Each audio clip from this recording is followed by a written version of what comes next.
Welcome, everybody. We're going to kick off our Magnifying Minds webinar for February. This is Unlock Your AI Potential, your personal blueprint for 2025 success. And we will be sending out the webinar deck to you afterwards. Magnifying Minds is a nonprofit. Our purpose is to demystify AI and empower you to be a creator, not just a consumer. And our free webinars are monthly on the fourth Friday, and they provide cutting-edge insights and practical strategies, critical digital skills enabling you to thrive in the new AI economy. So thank you for joining us today. Our speaker is Dr. MJ Lindemann, and she's an AI strategist, which means she helps people and organizations unlock their AI potential. And she'll be sharing more with you about her background and her expertise. So with that, let's go ahead and get started. MJ? Thank you, Jennifer. It's a real pleasure to be here and to be able to share the information that I want to provide today.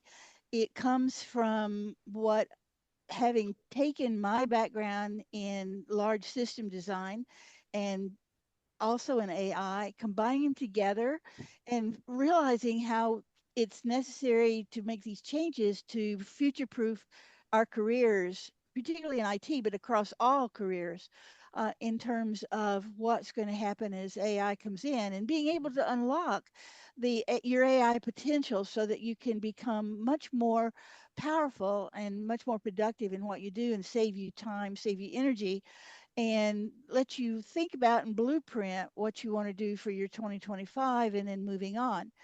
There's two things that really what today I focus on does. It will help you understand how to use AI to amplify your intelligence. That means what you know, you'll be able to know more because you can use and expand it by what AI knows.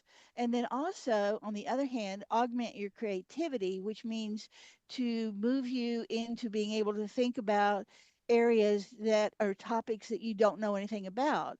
And you can ask AI and it can augment your creativity. And I'm speaking from personal experience. What we're talking about today comes from that. You're not going to find it anywhere else.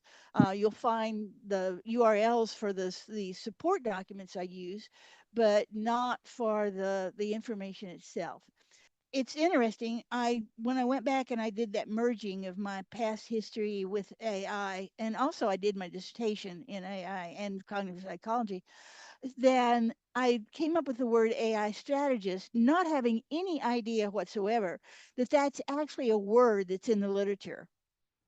And so, as an AI strategist or any AI strategist, in the job description, they help individuals and organizations create value with AI. And the picture on the left indicates the six main areas of expertise that the generalist has to some depth in each of those. So I want to share that with today in terms of not the AI strategist, but on the journey to that to a certain point. And then why me? Well, just the background I did at Ohio State. I came back to Ohio State as an adult, unexpectedly as a single parent with a 4-year-old, and came into Ohio State as a sophomore. Then as an adult, did an honors contract at Ohio State, and my major at Ohio State for my bachelor's is the mind-body relationship. And then I carried that through as a mathematical modeler with a PhD from Harvard in psychology and AI, and merge those two by comparing how my mathematical models and some from the literature learned categorization with the human data. So looking at the how do AIs think, how do humans think, and how much alike they are. And that's a whole different webinar, a whole different topic. Suffice it to say that they're very much alike, as long as you don't count consciousness and make a difference between it and self-awareness. So then went into 25 plus years of consulting to Fortune 500s and governments in designing large systems. And the project that I am most proud of is I was the design team lead that Lockheed Martin sent me to Social Security Administration. And our design team won both the Associate Commissioner's Award from the business sponsor and from the IT sponsor. Fantastic team. They did great work. It was just such a pleasure to do that. But the process, the point I put this in there for, the process that I use to guide that team and to understand what to do it's the last of the four sections that I'm going to show you today. So that's very directly relevant to what I'm going to show you. And this slide I'm going to spend some time talking about because this slide is the actual guts or the core of today's entire webinar. And I could actually teach the whole rest of the webinar from this one slide, but I'm going to just outline this for you, and then the rest of it is detail in terms of understanding how to do it. And you will notice as we go through, the slides have a lot of written information on it. You do not need to read that. Listen to me. Let me tell you about it. If you want those details, that will come to you with I send out either the slide deck or a written out version of the slide deck. And if you have a preference over which you prefer, feel free to put that in the chat. And if you have specific questions, raise your hand. We can ask questions as we go through. And if you put questions in that I don't get to answer here, I'll answer them in what I email to you afterwards.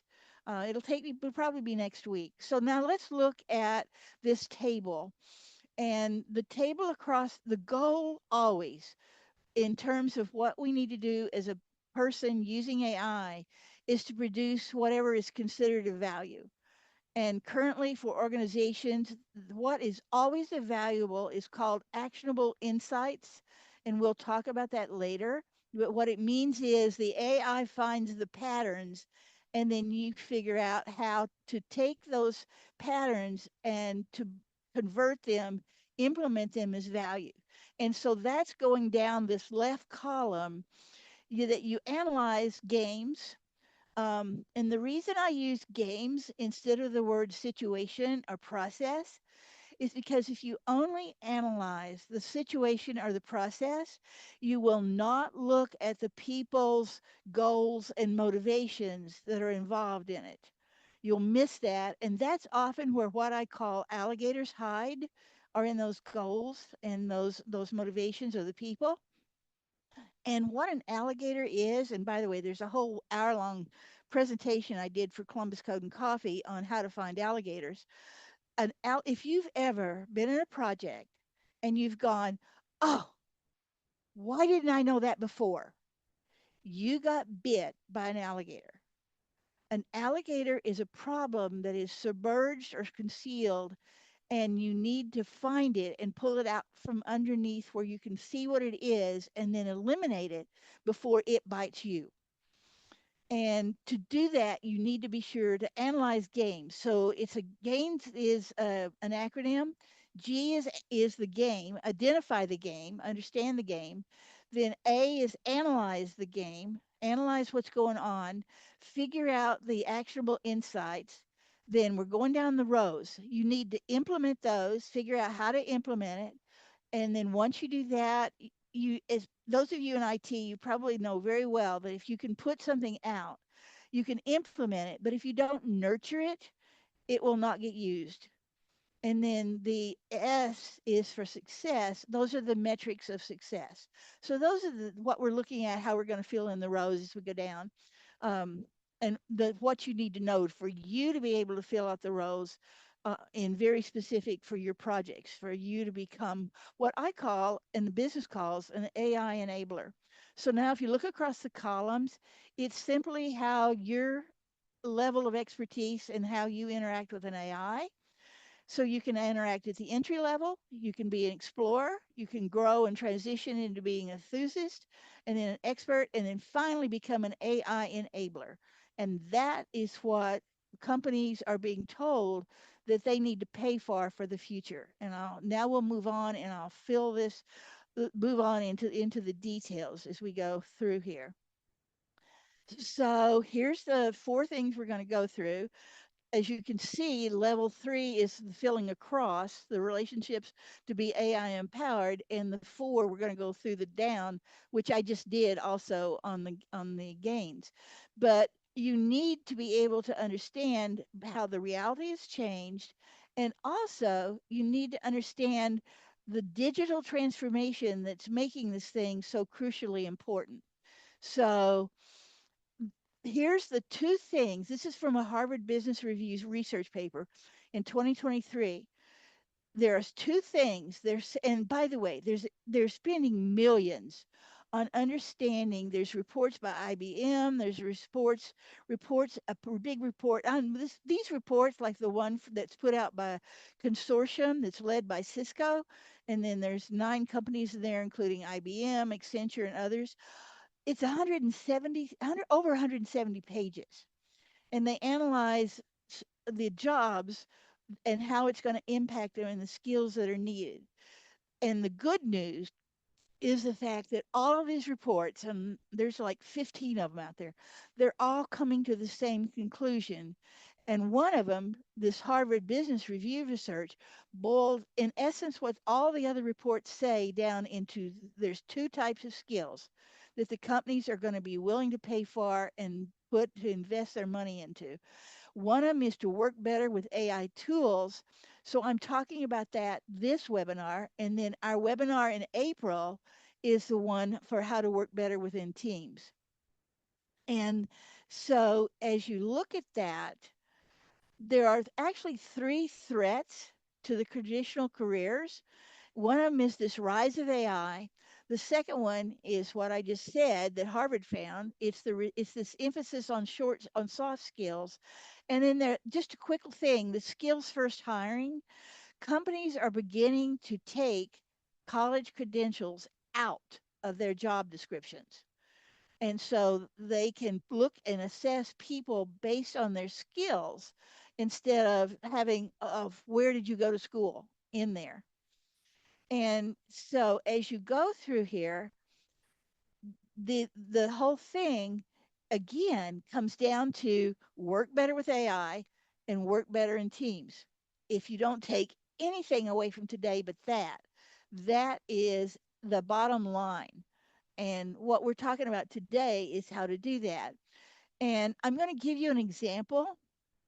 I work very tightly with Claude. Claude is now out in 3.7, 3.7 Sonnet. You can get a free account. I have nothing to do with any of these companies, by the way. This is just my own experience, my own personal experience in these. And I play with the new ones when they come out. I have never found one yet that will do for me what Claude will do. And I'm going to show you just an example of that as I have been able to learn how to enable it to transform my thinking, which is that right hand column, the beyond an expert, where the expert partners with it, but an enabler, you become what actually the military calls a joint cognitive unit, where the partners will say you and I, but the joint cognitive unit, the AI, will actually say we. It literally and it literally changes to that distinction. And again, I've not been able to do this with the others, only with Claude. So as I was working on this, I realized that the there would be an A impact on individuals, on teams, and on an organization. So I went to Claude and I said, literally, show me this and maybe use it as a hierarchy and how this impact. I expected something that looks like this, where it said AI at the top. That literally, that is what I expected it to do. This is what it did.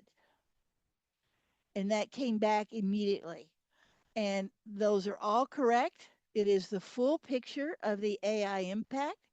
I added only on this the new thinking in quotes and the new realities because the individuals need to do the new thinking and the organization is living in the new realities and implement it that we have to think about. So that's actually the tagline for my company, which is written down here in the bottom right. which is New Realities Thinking. And the tagline is New Thinking for New Realities, because that's what we're going to have to do as we go through here. And this literally is the prompt that I said, draw an SVG image. And it normally does SVG, but I just wanted to make sure. You have to be very, very structured in your thinking because you want to be precise in what you want back from it, because you'll never know what you're going to get unless you're precise. So I said, draw an SVG image of AI can impact individual teams in the organization. How about as a hierarchical tree? I showed you what I expected. I showed you what I got.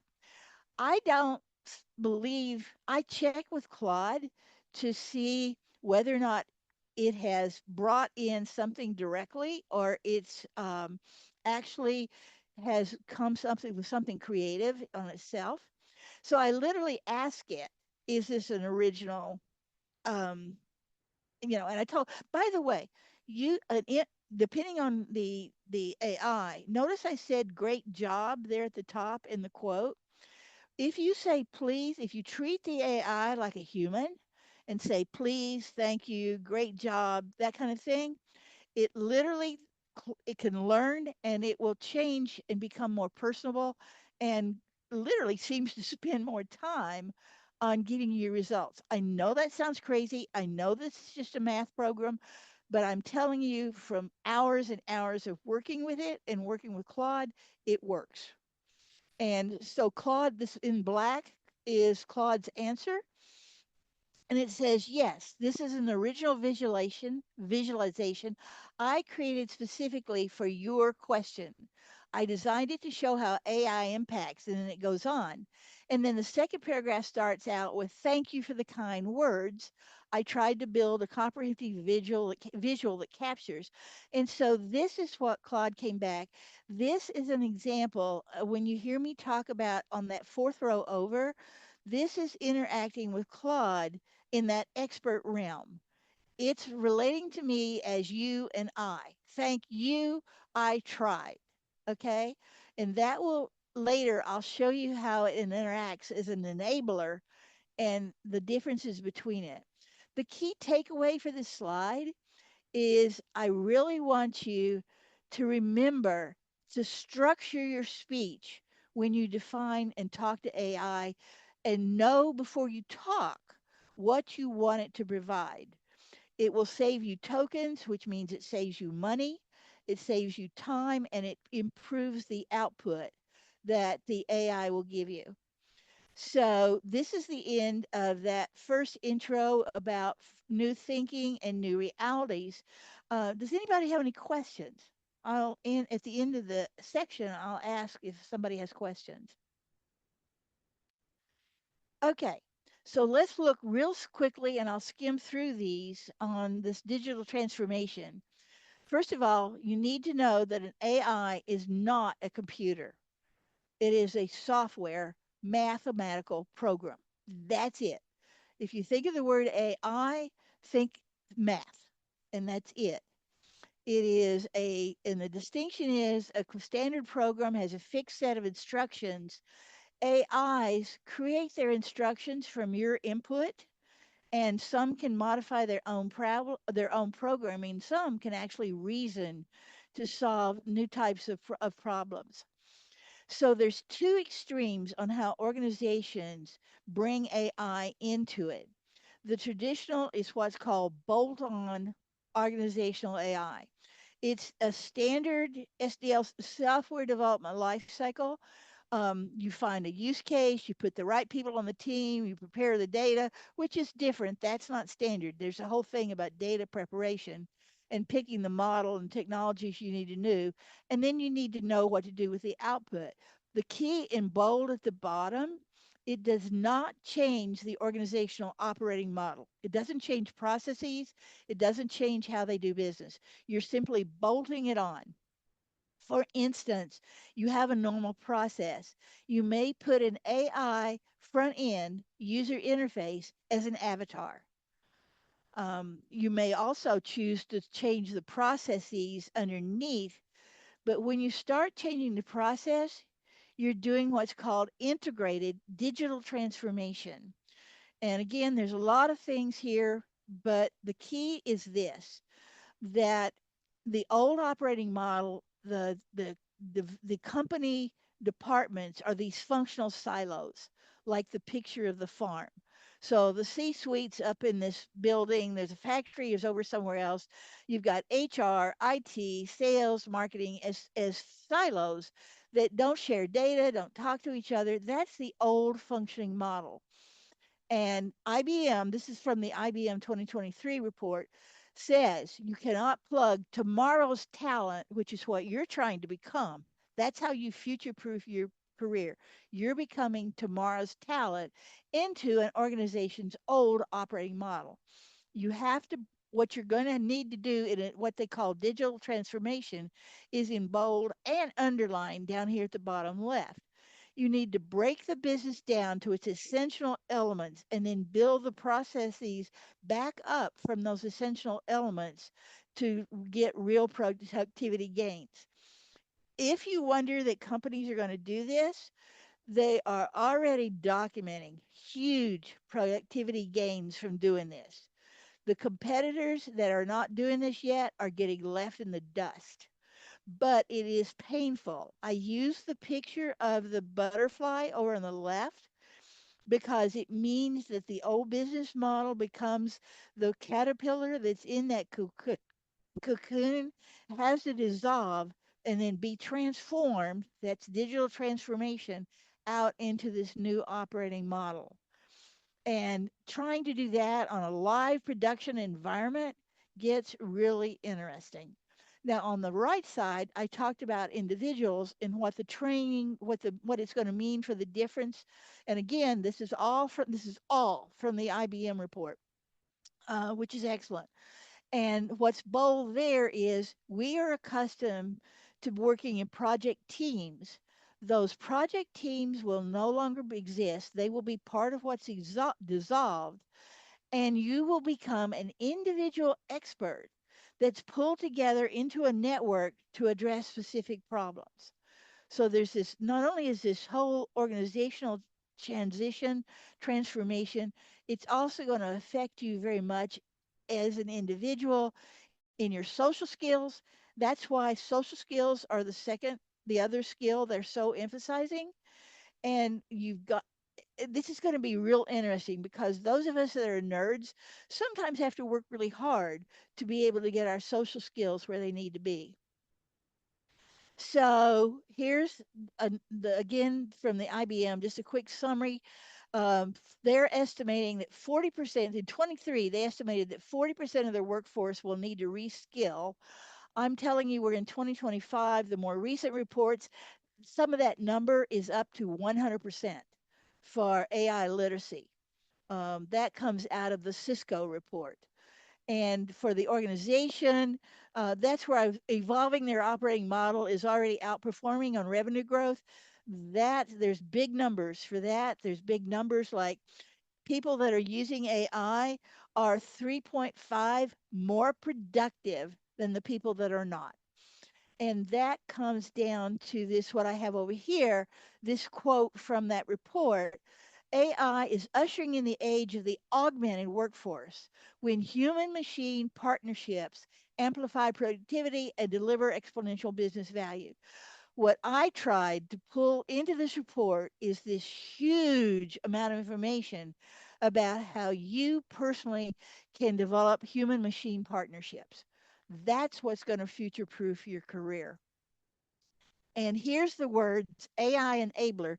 This is a screenshot from Broadridge, which has 14,000 associates in 90 countries. And notice it has the word digital transformation that I underline in red.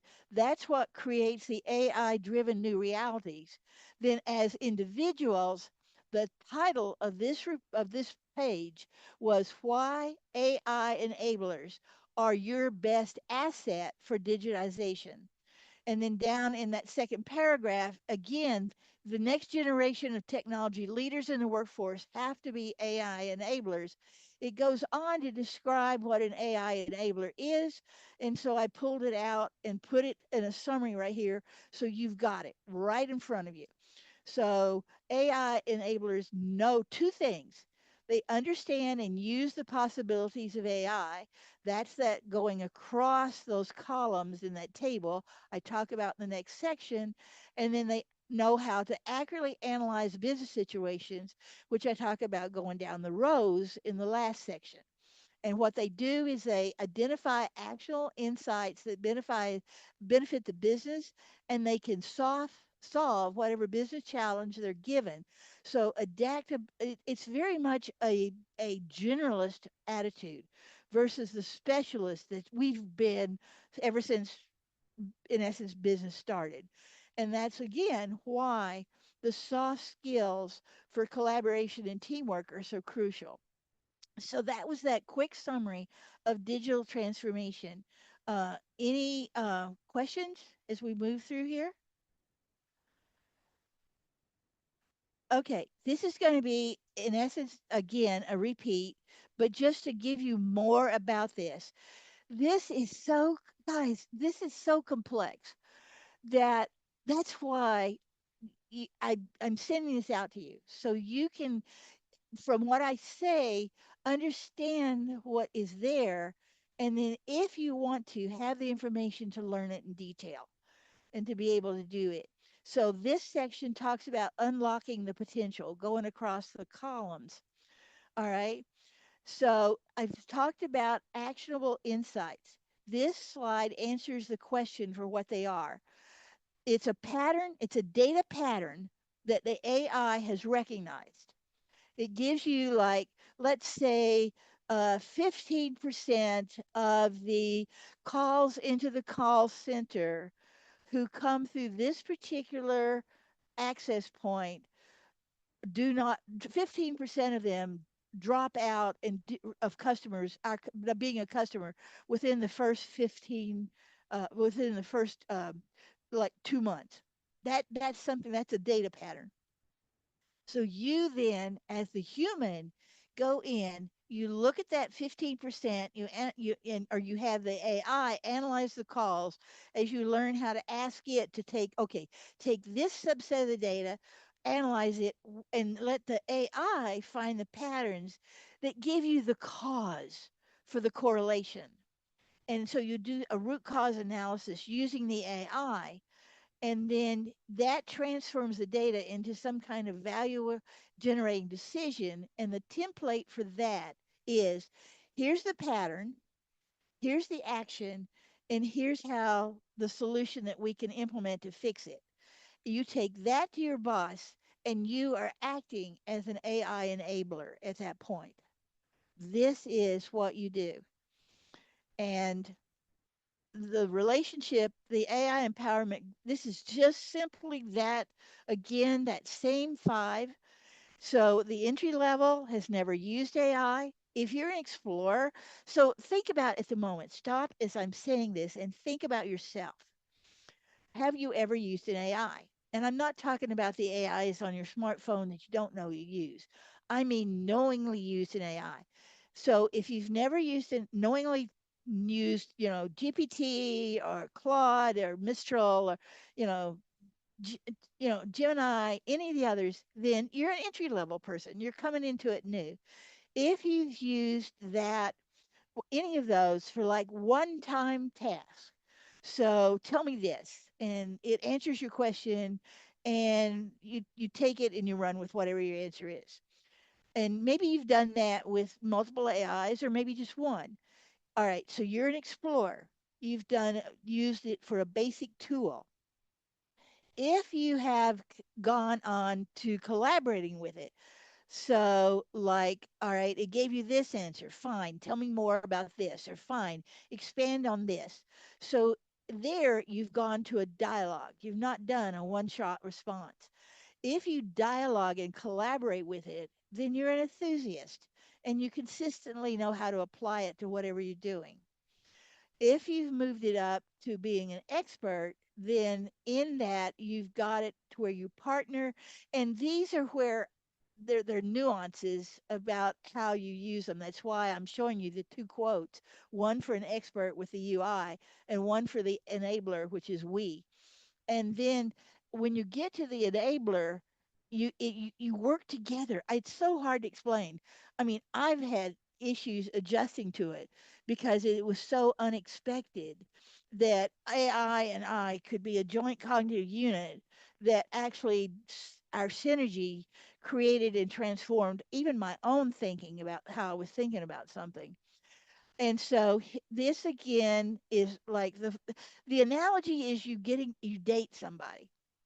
So let me give you the analogy of the entry level is like the blind date. Exploratory level, you like each other, you're familiar with each other, you start dating pretty steadily. An enthusiast, you've committed to using it, regular engagements that produce value. Fine, you're enough, you've fallen in love with it, that now you have a deep integration with sophisticated understanding. And then there's two ways on enabler. First of all, it's extended impact through helping others engage. So that's what I'm doing as an enabler in this webinar. But I'm also an enabler that the fact that you would pry Claude out of my cold dead hands because it improves my productivity so much. It's amazing what I can do with this thing. I am not going to read all these. These will again help you understand it. More details. I have I will commit to putting in the webinar, I mean, in the send out. I have a one that goes much more deeply into each one for both the individual and the organization, which I already have prepared for the webinar that I do in April on the organizations. Okay, here's Claude and I as a joint cognitive unit. Notice the prompt at the top. I've been talking to him, um, and I have a way of personalizing Claude that I'm actually prepping as a product where you can, I may give away free, but you can actually put this file into Claude and it gets Claude up to this level without you having to do it. So at the end of my chat, I tell Claude I'm leaving and it does all sets these flags and all the stuff. And then after it tells me it set the flags, I say, thank you, good night. That literally is my prompt. I'm just going to take a moment, but look what it says. Good night tells me I've provided excellent direction and we've made substantial progress in developing your.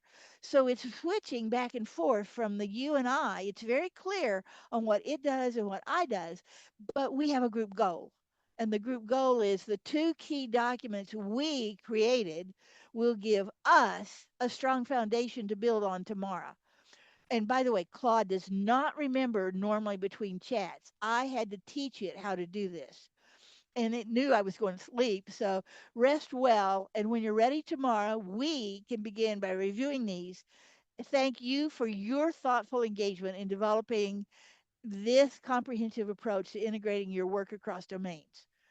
That is what Claude told me as the last one in that class, in that chat or session. That's why I'm trying to show you this is what you can do. This is not hard once you learn how to do it. I mean, actually, to me, it's easier than writing code. And I used to write in like 6 languages. So I have some, including C. So I have some knowledge of that. So that's the learning to be the how to go across there and learning what you actually need to be an AI enabler. So that was part 3. Now we're going to go quickly through part 4, and then we're going to open this thing wide open for question and answers. Because that'll give us about 15 minutes, about 10, 12 minutes for question and answers. So let's look at going down now the rows and talk a little bit more about that. So crossing of columns, think of it this way. When you're crossing the columns, you're going up in terms of your ability of how you can get more powerful AI responses back to help you be able to do more powerful results that you find by going down the rows. So the first row is what you're trying to do as you go down these rows is you want to analyze games to identify, to find, and implement AI use cases. Because if you do not have a clear use case and you don't know what your success metrics will be, it's the old-fashioned way in IT when we go, how do you define done? Okay. In AI, we want a very clear way to define done and to measure how well we did done. All right. What are our metrics for success? And if you'll notice in this lower right hand corner, where you understand how to analyze situations and find use cases, and you're powerful enough to be an enabler to get the full power, that's when you have future proofed your career. And you have become, in essence, as you broadened it out, the next step beyond that would be to become a full AI strategist. And I mean, we're talking not only future proofing your career, we're talking some substantial increases in salary. Because as you go through the diagonal on this chart, you are becoming more and more the rare bird that can do what other people cannot do as you go through here. So here's the gains, just a summary. So when you're at that first row, you're gathering essential information that defines the situation.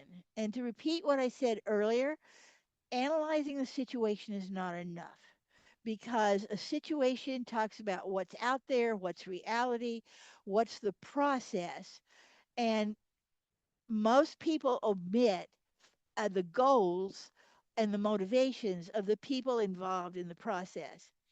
I could spend hours giving examples.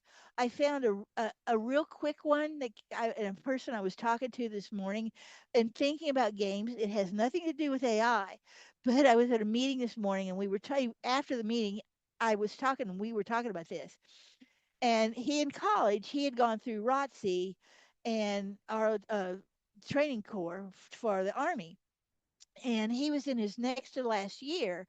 And up until that point, he had been like in the top 5 in terms of the ones in the honors list. Well, he saw what the game was in terms of how what happened to the people on the honors list. And the people at the top of the list, a good chunk of them, all got tapped into becoming officers candidate school or upper level things. None of them got their first preference for what they wanted to do. Because when you go into that, you list your preferences. He wanted to be a transportation officer. And this was a logistics group I went to this morning. And he realized that the people on the bottom of the honors list got their wishes. They got assigned to whatever they asked for. So his senior year, to use his words, I sandbagged my courses. And he was second from the bottom on the honors list. He got called in. The guy asked him, "What happened to you? You went from, top to bottom."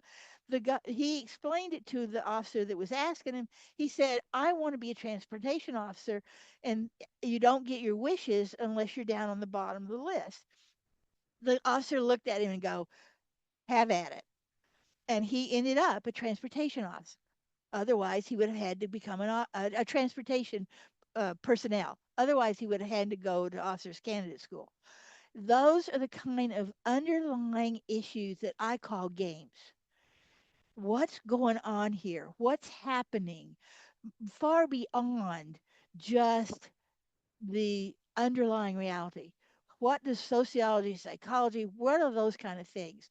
That's why it's crucial to understand and to unidentify the game. Then once you've identified it, like he did, he analyzed it and he said, okay, this is the pattern of how the assignments go. My actionable insight is if I want to go be a transportation personnel, I'm going to have to be in the lower half of the list. That was his actionable insight. He implemented it by sandbagging his courses and nurtured it all the way through the year. And his success was he got what he had asked for to be able to do. I'm not going to go into detail on analyze, on implement, nurture, and success. That is pretty much standard IT stuff. with one exception, and I don't have time to talk about it, but the AI risks. AI has so many risks in it that you have to understand um, that because AI is probability. Remember, it's not fixed. And so you're in an AI game every day, every moment, or you're in a game every moment of your life. And just a little bit of information, games and rules are learned through your past experiences. And this is directly out of my dissertation, which I haven't published yet. And I'm going to write up now that AI is actually enough that there's a place I want to publish it. Because remember, I did it on AI back decades ago, and there was no place to publish it, and nobody wanted it. So it was like, fine, I'll go into full time consulting. Um, so people, you and everybody else subconsciously learn the rules. So when you're looking at a new situation, you attempt to extract rules. You will continue to extract rules as a hypothesis until you finally either give up or you're absolutely convinced because you've hit enough exceptions that your rules can't be extracted. At that point in time, you will shift to probabilities and not rules. When you shift to probabilities, you are now thinking like an AI at that point. And so, what you need to do is bring your game's consciousness, structure your thoughts so that your consciousness runs how your subconsciousness plays his games. It works in any situation. It's more effective.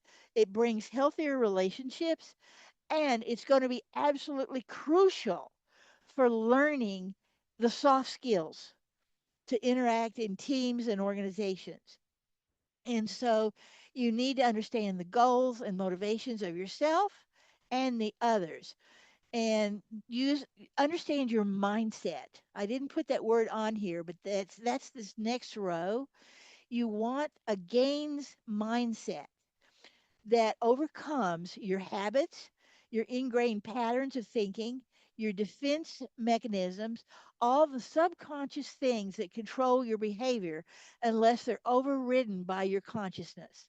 And so, again, structure your behavior that you know what you're doing. Now, for AIs, a situation is a description of reality. It's the combination of factors, events, and the conditions at a time and place.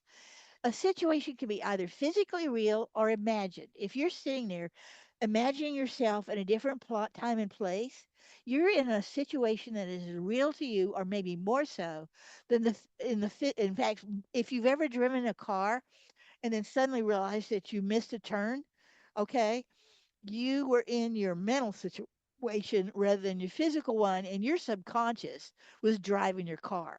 You think about that the next time that you miss a turn and figure out your subconscious knows how to drive a car, and it only calls your consciousness in when it's something that it doesn't know how to decide. And it knocks on your brain and goes, "Hey, boss, I need some help here. Make a decision." Otherwise, you are run by your subconscious, whether we like it or appreciate it or not. So here's some examples of situation with games. So in business, answering a customer's call, giving a presentation like doing now. What do I want out of this? What do I think you want out of it? How do those are games. Or competing for business resources like sales territory. Bottom line, bold print. Analyze your game's goals to identify use cases for AI systems. And as best I can do, this is my slide, the last one. Here are, and I don't expect you to read it, but here are, as best I could between the Claude and I, for examples of instructions for how to fill in each cell. Thank you for watching our Magnifying Minds presentation on unlocking your AI potential. Our next webinar on March 28th shows you how to design your business AI strategy. Our speaker, Jennifer Blaine, will guide you through a step-by-step framework on how to leverage AI to drive real revenue growth. She is a certified exponential growth consultant, and she gives you an action plan to strategically implement AI in your business. Scan the QR code to register for our free webinar. It's at noon on March 28th, the fourth Friday in March.